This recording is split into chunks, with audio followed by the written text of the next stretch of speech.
Alors c'est là que je vais vous parler de la différence entre les dons de charité et les sacrifices de prospérité et les sacrifices de percée. Ce que je vous suggère, en plus des dons, quand vous posez un acte, voilà les différents actes que vous devez poser. Moi, j'ai l'habitude de dire que les prières de percée doivent être dirigées. Si vous êtes dans la restauration, vous devez souvent, chaque trimestre, par exemple, offrir un repas. C'est-à-dire un jour, vous cuisinez. Et puis, vous cuisinez à perte. Il y a une dame qui a posé une question. Oui, oui. Et elle m'a dit qu'elle vous suit depuis le début du programme. Oh, voilà, super. Maintenant, on t'entend. Reprends. On entendait. Cette dame vous suit depuis le début du programme, c'est-à-dire elle suit le programme. Ok, ok. Et elle a expliqué son cas. C'est une dame qui traverse tellement de difficultés que c'est une dame qui a le cœur sur la main parce qu'elle ne fait que donner à l'orphelinat. Et elle a même investi dans son église. Elle a eu à acheter plus de 500 chaises. Wow. Elle a offert ça à son église. Elle a également participé à la toiture de son église. Mais malgré tout cela, elle ne fait que souffrir. Ça ne va pas, elle est le pilier de sa famille, elle est la seule à travailler, elle fournit beaucoup d'efforts, malgré le fait qu'elle ne fait que donner à l'orphelinat. Chaque année, elle s'organise à offrir quelque chose, à donner un sourire à un orphelin. Et elle a aussi des frères drogués, son père a eu un AVC, également, elle a vécu un divorce, elle était mariée à un blanc, qui l'aidait, mais maintenant sa vie financière est devenue instable. Donc elle rencontre toutes les difficultés, papa. Donc sa question est la suivante.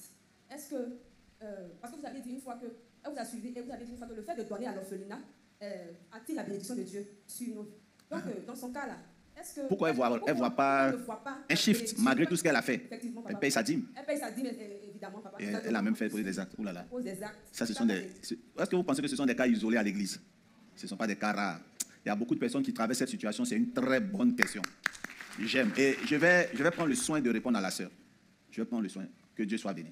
Votre grâce. Mais je peux comprendre, c'est que vous n'êtes pas satisfaite. Vous trouvez que vous faites vraiment beaucoup, mais votre vie n'évolue pas. C'est le même niveau financier, ça n'a pas shifté. Alors c'est là que je vais vous parler de la différence entre les dons de charité et les sacrifices de prospérité et les sacrifices de percée. Ce que je vous suggère, en plus des dons, quand vous posez un acte, voilà les différents actes que vous devez poser. Je ne sais pas quelle affaire vous faites, mais moi j'ai l'habitude de dire que les prières de percée doivent être dirigées. Si vous êtes dans la restauration, vous devez souvent, chaque trimestre, par exemple, offrir un repas. C'est-à-dire un jour, vous cuisinez. Et puis, vous cuisinez à perte. Je m'explique. Vous cuisinez parce que vous cuisinez peut-être pour 100 clients. Et vous êtes fatigué d'avoir 100 clients, vous voulez plus de 1000 clients. Vous pouvez vous arrêter et puis prendre tout ce plat-là. Et puis faire maintenant ce qu'on appelle un agapé. Mais quel agapé? Vous ne prenez pas le plat pour aller à l'orphelinat sans une direction. Vous soumettez ça au sacrificateur. Lévitique 27, verset 15, pardon. Le verset 15. Si celui qui a sanctifié sa maison veut l'arracher. Verset 16.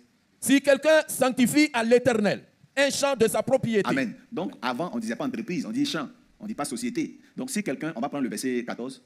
Si quelqu'un sanctifie sa maison. Verset 16. Si quelqu'un sanctifie à l'Éternel un champ de sa propriété. Alors, vous êtes d'accord avec moi qu'on est d'accord dans soit ta maison, le lieu où tu fais tes affaires, soit ton champ. Maintenant, Lévitique 14, il va continuer. Donc, si quelqu'un sanctifie sa maison, continue. Si quelqu'un sanctifie sa maison en la consacrant à l'Éternel. Donc, si là tu suis, non, c'est vraiment important, il faut dire ça à tes enfants spirituels. C'est important que les gens le sachent. Donc, si quelqu'un sanctifie son champ, sa maison, qu'est-ce qui va se passer? Le sacrificateur en fera l'estimation. Le pasteur doit faire l'estimation, continue. Selon qu'elle sera bonne ou mauvaise.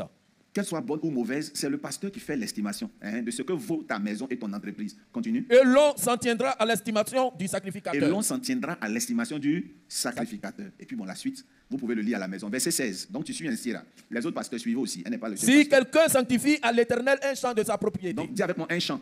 Un champ. Donc ma soeur, je ne sais pas si tu fais la restauration, ça manque dans ta question. Quelles sont tes affaires? Ton champ là, c'est quoi? Donc en Israël là, même partout, ton champ c'est quoi? Si c'est, donne-moi un exemple de champ de nos jours. Une boulangerie, un restaurant. Souvent, ce n'est pas l'argent. Hein. Si tu fais boulangerie, il ne faut pas penser que si tu envoies 500 000 au pasteur, souvent même c'est le pain que tu dois envoyer.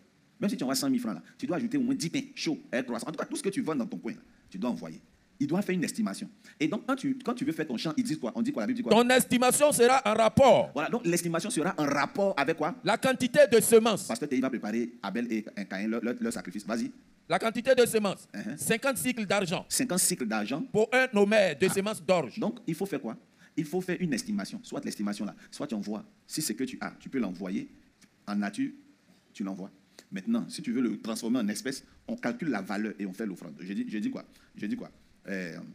Tu fais le cacao, tu vends le cacao. Tu peux ne pas envoyer le cacao ici. Parce que tu peux dire, bon, je vais envoyer on va faire une estimation de telle récolte. Tu envoies l'estimation. Regardez dans Genèse. Abel, quelle offrande il devait faire à Dieu? Genèse 4, à partir de verset 3. Au bout de quelque temps, Caïn fit à l'Éternel une offrande des fruits de la terre. Et Abel, de son côté, en fit une des premiers-nés de son troupeau et de leur graisse. Il a donné quoi? Les premiers-nés de quoi? De son troupeau. Donc, il a pris dans son troupeau et il est venu donner. Chez les anglophones, ils ont compris ça. Moi, je vends voitures. Mon parking auto, en ce moment, il y a 20 voitures. On est d'accord? Je prends l'une des voitures. Je donne à Dieu. Si je dis Dieu, je donne 7 voitures de mon entreprise.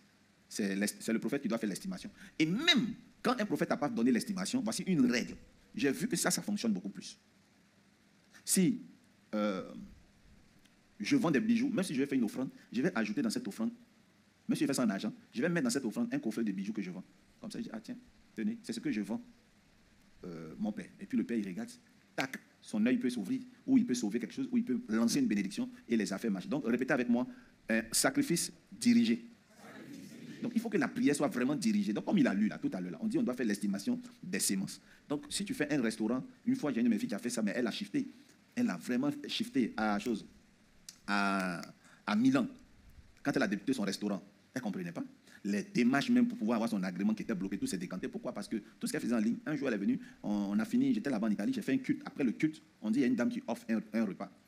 Et je vois les gens étaient en train de manger. Je dis, où elle est venue? Je dis, ça, c'est quoi? C'est vous qui avez fait, qu'est-ce que vous faites dans la vie? Elle dit, bon, elle a un travail, comme les choses, elle est fille de salle à l'hôpital, mais elle s'est lancée dans la restauration, mais sauf qu'elle n'a pas eu son agrément, donc elle le fait comme ça en ligne et autres, et ça marche. Je lui ai dit, parce que tu as offert ce repas, les gens qui se réjouissent, tu auras ce restaurant et tu vas avoir du monde à l'intérieur. Et je crois qu'elle a eu à Milan, à Pavia et à Fiorenza. Elle a eu dans les 3 endroits son restaurant qui a été représenté. Donc, rien que par des repas, est-ce que c'est l'argent qu'elle a donné?